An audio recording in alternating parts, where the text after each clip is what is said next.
So we will now actually go into a panel discussion, which will actually be led by Paulina Modlitba Söderlund, who is a community manager at Toca Boca, a Swedish play studio, basically, so creating apps for children, right?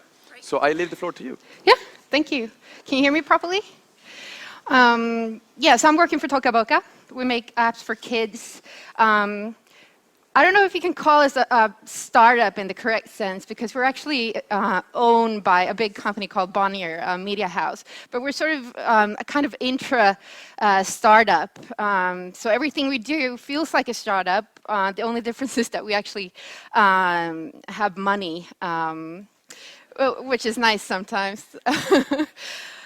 I just wanted to say that so you know where I'm coming from. I was actually initially asked to sort of talk about community management, but I right away had a feeling that this has to be a panel, because being a community manager means so many different things depending on which field you're working in, which company you're working in, who you're working with, and so forth and so on. So I decided to invite three colleagues. Welcome up on the stage.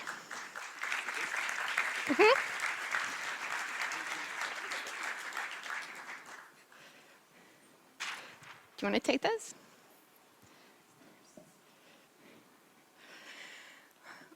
We have one thing in common. We're all working in international startups, so we're all sort of present in different markets, not just the Swedish one.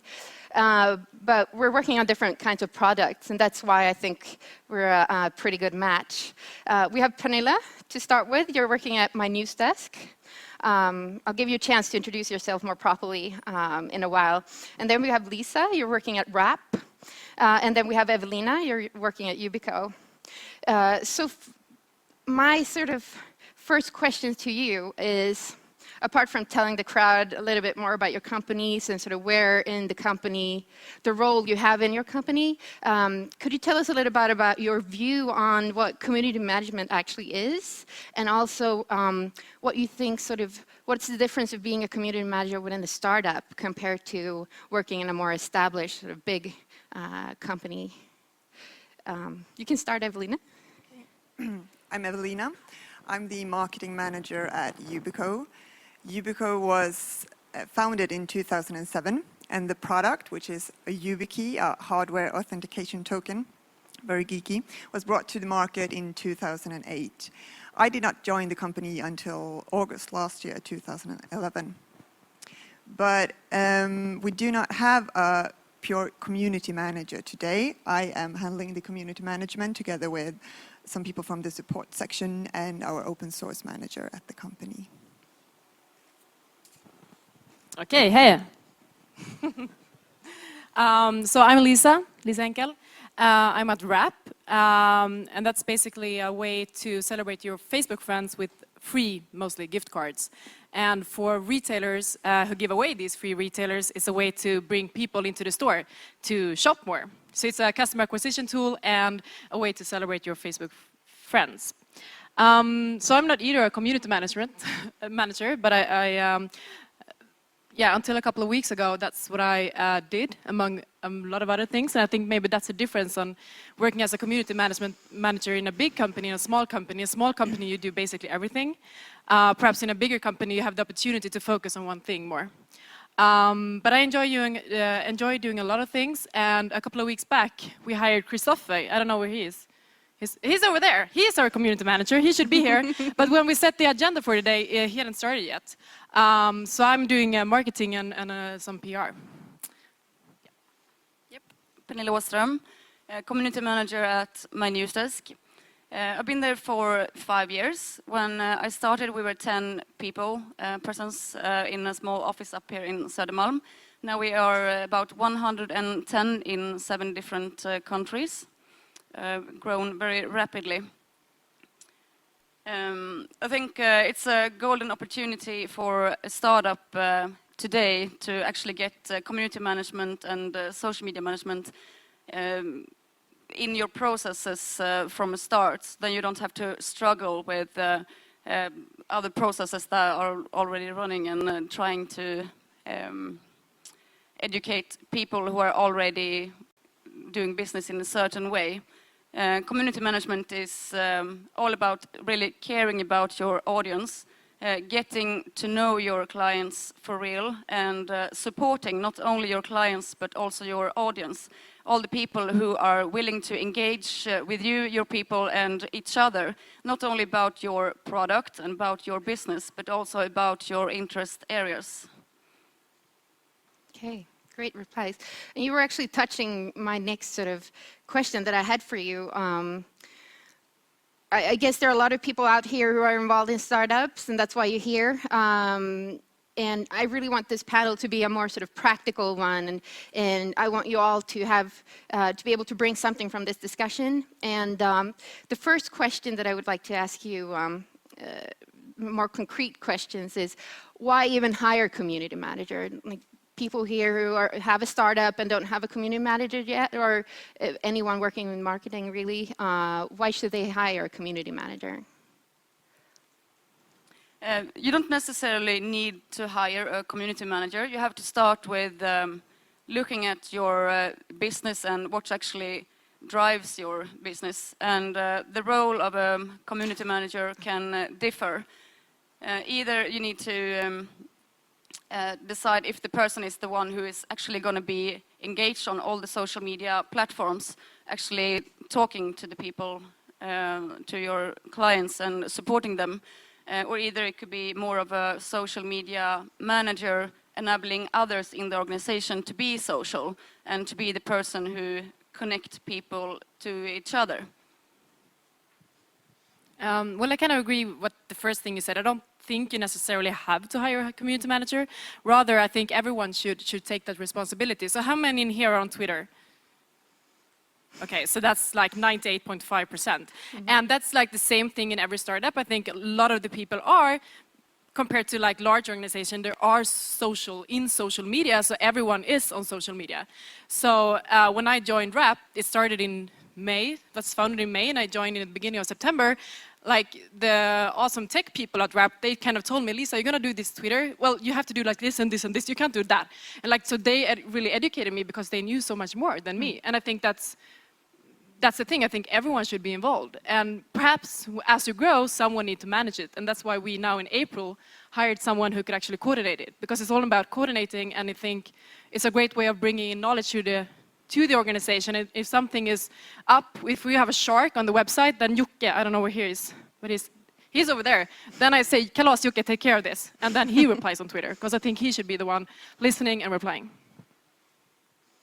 I agree. I don't think that you have to have a community manager, but you need to consider the community when you start, because you will be very dependent on the people talking about your product or what you're launching. And you want that. You need to encourage that, and someone needs to have that focus. I don't care if it's a technician or a marketing manager or who it is. And then, as you say, as it evolves, you need to think of how you should develop it, where you need to put your focus, and especially take care of the knowledge you get from your community and bring that within the company back and show that as well.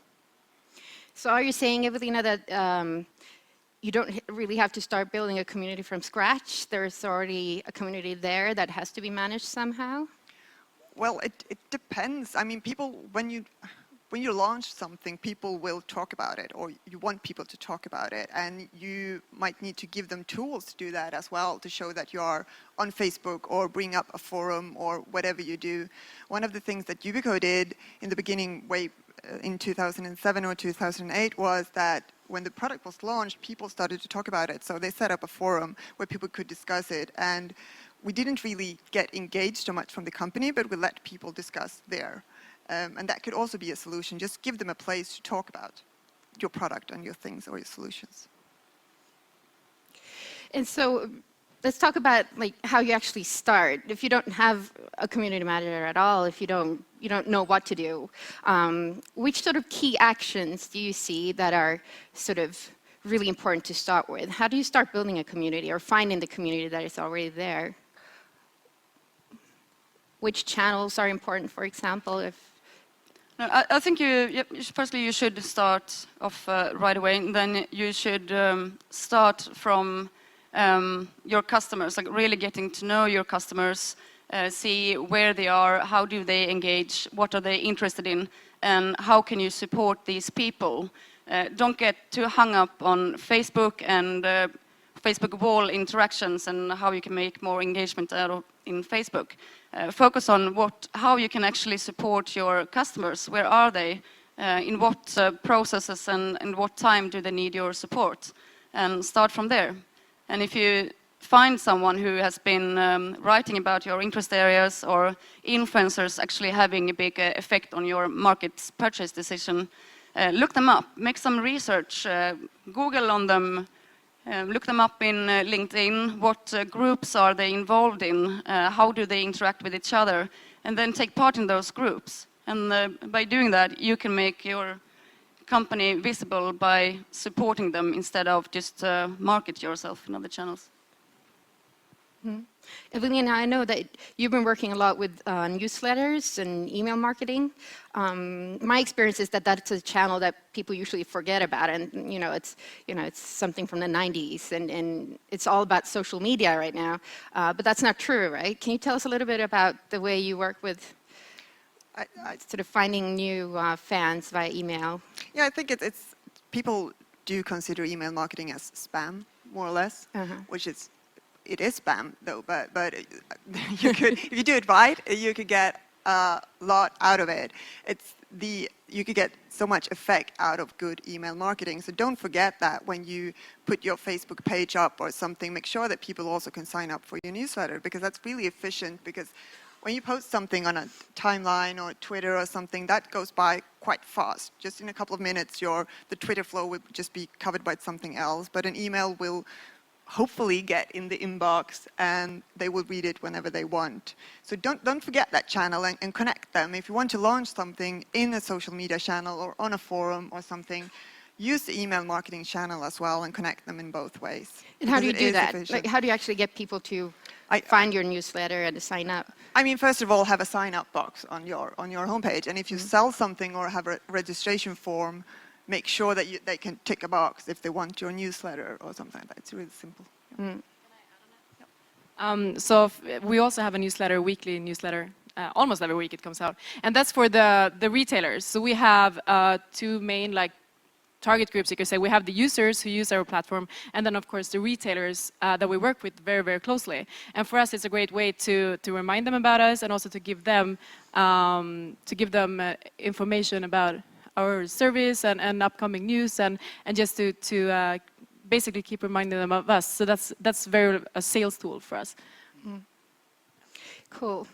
And then when you eventually start growing and you get more fans, how do you make that growth sort of a healthy one? Are there problems with growing, and can you sort of, I'm thinking about the fact that eventually it's just too much for one person or even two people, two community managers to handle, and eventually you want to sort of maybe, as you said, Lisa, involve people in your company, have them help you sort of respond to questions. You might even want to start sort of, you want the people in the community to help each other. How do you establish that sort of?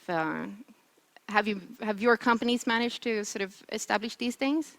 I think we are right now, Christopher, right? No, I think our users they're not that. I mean, they are using the service. They're not really like our customers, as if in your case and in your case, so not that active, so to say. And I think from our perspective, it's all about helping the users and whenever they have a problem. So that goes for, we use both Facebook and Twitter and email as a support tool and bring that all together. And then of course we need to give the right people in the organization the right feedback, as you talked about, Evelina, but also to get help from the right people within the organization. And then I think, I mean, I try to ask people directly to answer on our Facebook page if there is a particular question that I know that someone in the organization can answer. So it's visible that it's actually people behind and not only some big company, but it's very small right now. I think it's dangerous to isolate community engagement into one department and one person. I think you should really try to get it out in the organization as fast as you can. And have the people who actually know what they are talking about their expertise.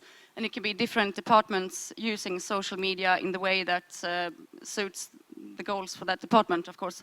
Whilst the client service could use Twitter for customer support or the Facebook wall, depending on what kind of product you have.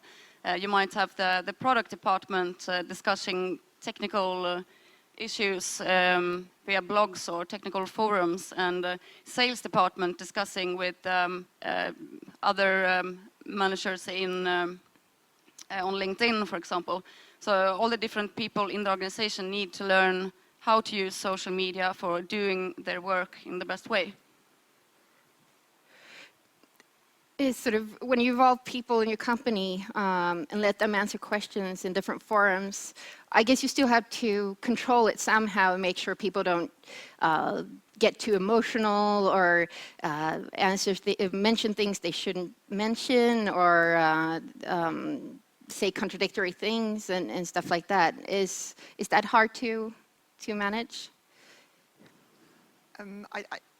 We don't have that problem at the moment, because I'm managing all the comments, but I take help from open source managers and similar if the topic is that. And then when I ask them for help, they are the expert in answering that question. So the problem doesn't really occur for us. But I'm not sure if you... No, I think you need to trust people. You can't really control what they say in the phone. You can't really control what they write in an email. And it's the same thing. And if something is very important, for instance, sometime we've had an upcoming launch in a market, and then we want to be secret about it until the press writes about it, and then you drop an email and say, please don't say anything on Twitter or Facebook until you see that TechCrunch wrote about it, and then you can tweet. And people say, okay, cool, and then you do. I mean, it's not that hard. I think the most important thing is to hire people who actually loves what they are doing, because you can learn how to handle social media. You cannot learn passion. So I think that's the core thing. But then also teach people how to use social media, technical aspects, and really get them to understand what your values are and what is important for the company. Well, another aspect of growth is growing internationally. And as I said, we're all part of international startups. And I know, Lisa, you told me once that you've tried different languages. You started out with English, then Swedish, and then back to English. And I'm thinking, something that we're thinking about in Tokaboka right now is how early on do you want to localize your communication strategies and sort of have different Facebook pages, for example? And how important is it to sort of talk the language of your different fans? So we, from the start, Hjalmar, who's going to speak later on, he always claimed that the US is our home market, yet we haven't launched there. But so from the start, we wanted to be an international company, so it was like very natural to have the communication in English. But then like no one was really responding on it on Facebook, so I decided to switch to Swedish. And then I saw that our users prefer speaking Swedish, and they do speak Swedish, and they're much more comfortable. So the engagement really increased when switching to Swedish. So now we simply have one Facebook page, but you can target for language and where people live. So we show Swedish news in Swedish to only Swedish users, and then some news for everyone in English. And that's, I think, how we will move forward, and then have separate Twitter accounts for every market. Okay. What about you, Pernilla?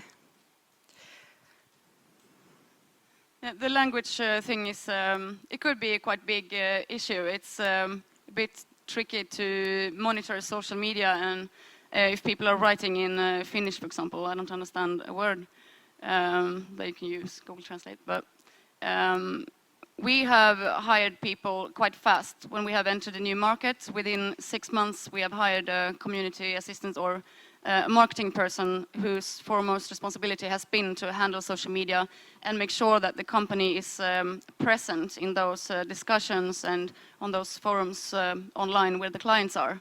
And there are local differences, either between Sweden, Norway, and Denmark. We have noticed that there are differences. And it's also hard to be active and have daily contacts with people if you are not local, and if you are not able to have local discussions, if you not know what happens and what goes around in the industry for the moment. Do you have anything to add to that? Well, I could say that we have customers in 100 countries, so we can't really talk every single language, so we do exclusively English only, and it is difficult because I can never localize what we communicate because we all of those things, but the language is though not a problem. I have a lot of Swedish customers that know that we are a Swedish-American company and they talk to us in English, and that's not an issue either. So it depends on, we've chosen to do only English and it's not an issue. Okay, we have one last sort of topic that I think is probably one of the most important and one of the topics that I think about the most in my daily work and struggle with, and that's measurement, actually measuring the results of what you do as a community manager. Usually it's a very sort of soft or a task that's sort of difficult to define, and it's very difficult to define the results of what you do because it's communication and it's everywhere in so many different forums. Do you measure what you do in any way? Do you have sort of, do you measure it in any way in your daily work? Make sure that it's actually worth having you there working as a community manager? I measure what I can measure.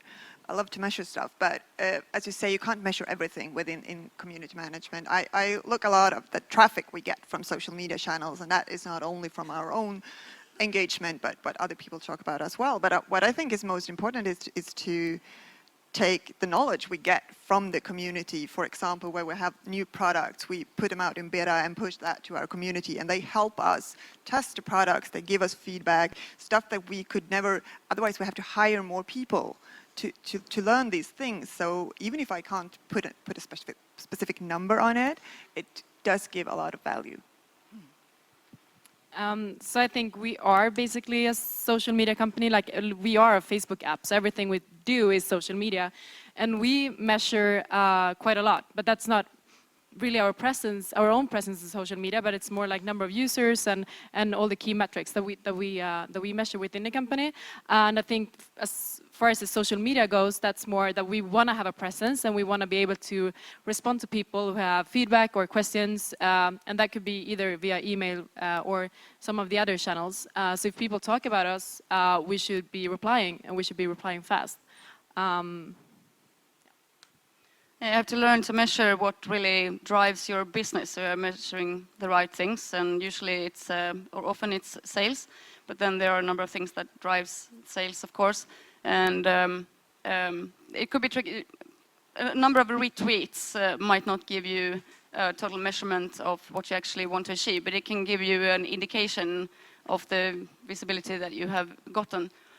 What we have tried recently is to try something new during a limited period of time, so that you do one thing and you measure it and a little bit more than you can do normally to see what kind of results you get. And if we tweet about news posts and events, etc., we track the links and see how many have been looking at them and how they have spread for a certain amount of time, to then see if that is something that we want to continue with on a daily basis. Can you, unless it's a secret, can you tell us a little bit more about which sort of key indicators you're looking at when you, for example, on Facebook, Lisa, which, I mean, Facebook's insight is pretty, they have a lot of numbers there. Which ones are you looking at? But I think we are looking at, of course, number of users and how often they interact with the application and how much interaction our posts get on Facebook. So whenever you send a gift card to a friend, you can choose to post it on Facebook. Well, those posts, are they getting any comments, any likes? Is that changing over time? Are people deleting the post? Are they interacting with the posts? And then it's everything that's about the core business, like, okay, so are people sending any gift cards? Are people receiving them? Are people actually going to a store, redeeming them? So those kind of things. What about you, Evelina? When it comes to Facebook, is not really a big channel for us. It's more of the Twitter and our forum and blogs and stuff. So honestly, I don't measure that. Like, a number of followers in that sense. I more, as I said, look at what it gives us back, and I try to engage the community as well, because we do not have a full-time community manager. So I try to engage the community in start discussions, and that can be really simple stuff. I can find a tweet where someone says, hey, has anyone tried a YubiKey? And I just retweet that, and that person gets 30 or 40 answers and decides to buy the product. So it's more of that level where I put my measurements. Okay, I think that's all. We also have questions from the Twitter audience, right? Yeah, we'll just try and fit a quick one in. So here's one for the panel. If you don't control people's communications, how do you make sure that everybody has the same mindset or values in line with the brand's mindset and values? Yeah.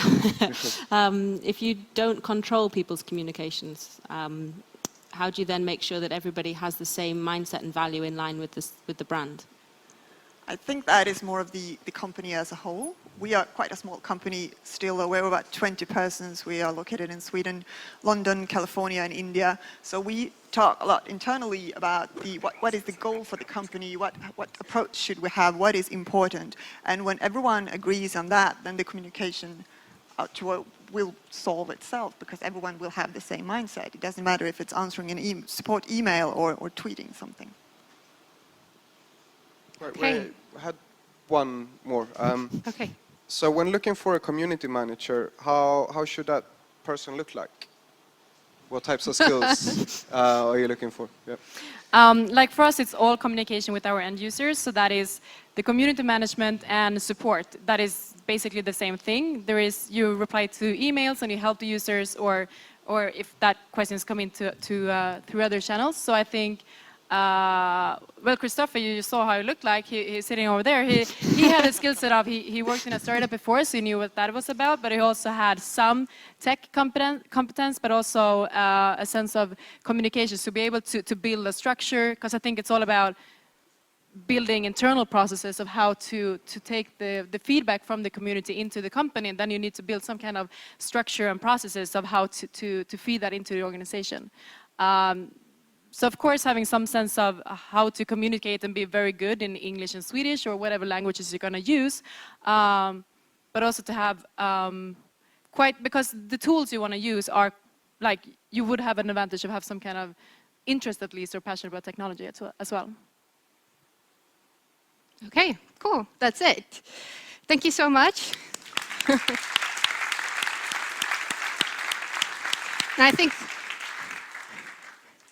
I think we have books here for all of you. Is that right? Yes, they can of just course. pick one. And also you, Paulina, of course, should take one. And I think we should also thank Paulina. Thank you.